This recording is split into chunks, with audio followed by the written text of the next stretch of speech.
Hi everyone, I'm Arjit Kapata from Bachelor of Secondary Education, major in Math. Then, so why is it essential to integrate technology into education?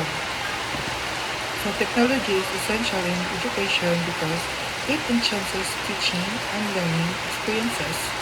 Digital tools such as presentation, software, educational videos, learning management systems, and online platforms help teachers explain lessons more clearly and creatively.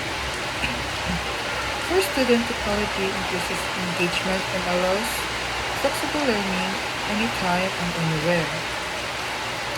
Then it integrates technology prepares learners for real world and 21st century skills.